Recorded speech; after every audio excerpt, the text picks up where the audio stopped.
Hi friends, welcome to millet recipes Tamil. இன்றைக்கி நம்ம வீடியோவில் டிஃபன் சாம்பார் ரெசிபி தான் பார்க்க போகிறோம். இந்த டிஃபன் சாம்பார் நல்லா திக்காக இருக்கும், அதே சமயம் ரொம்ப ருசியாக இருக்கும். வாங்க எப்படி பண்ணுறதுன்னு பார்த்துடலாம். அதுக்கு 10 சின்ன வெங்காயம், 2 நாட்டு தக்காளி எடுத்திருக்கேன். மீடியம் சைஸ் இருந்ததுனால 2 எடுத்திருக்கேன், பெருசு இருந்ததுன்னா 1 எடுத்துக்கோங்க.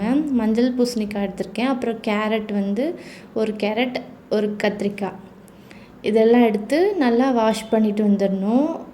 ஒரு 1/4 கப் சிறுபருப்பை ஃபஸ்ட்டே ஆட் பண்ணிக்கோங்க. அதுக்கு மேலே காய்கறிகள் ஆட் பண்ணுங்கள், அப்போ தான் நல்லா குலைவாக வேகும் பருப்பு.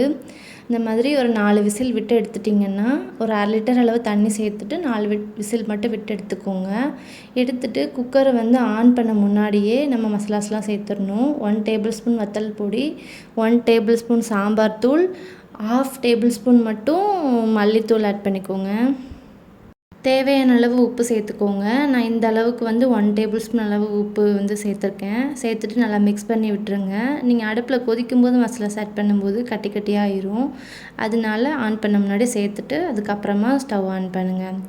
1 டேபிள் ஸ்பூன் கடல மாவும் கரைச்சி இதில் சேர்த்துருக்கேன். நான் பூரிக்கு இன்றைக்கி சாம்பார் ரெடி பண்ணுறேன், அதனால தான் கடல மாவு ஆட் பண்ணியிருக்கேன்.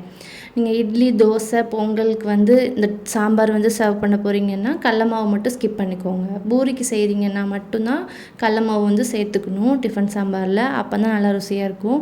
இட்லிக்கு கூட நீங்கள் கடல மாவு சேர்த்துக்கலாம். மற்றபடி பொங்கலுக்கு கடல மாவு சேர்த்திங்கன்னா சாம்பார் ருசி மாறிடும். பொங்கலுக்கு பண்ணுற சாம்பாரில் நீங்கள் கடல மாவு சேர்த்துக்க தேவையில்லை. தால்சம் கடுகு, கருவேப்பிலை, மல்லி இலை வதக்கிட்டு சேர்த்துக்கோங்க. மல்லி இலையை பச்சையாக சேர்க்கும்போது சாம்பாரோட மனம் மாறுறதுக்கு சான்ஸ் இருக்குது. கண்டிப்பாக மல்லி இலைகளை வதக்கிட்டு தான் ஹோட்டல்லலாம் சேர்ப்பாங்க.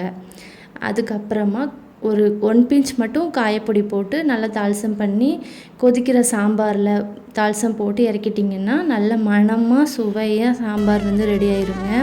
மஞ்சள் பூசணிக்காய் சேர்த்து பண்ணும்போது சாம்பார் நல்லா திக்காகவும் இருக்கும், சுவையும் நல்லா தூக்கி கொடுக்கும். கண்டிப்பாக மஞ்சள் பூசணிக்காய் ஸ்கிப் பண்ணாமல் டிஃபன் சாம்பாரில் சேர்த்து பண்ணி பாருங்கள் ஒரு முறை. இந்த வீடியோ பிடிச்சிருந்தா லைக் பண்ணுங்கள், கமெண்ட் பண்ணுங்கள்.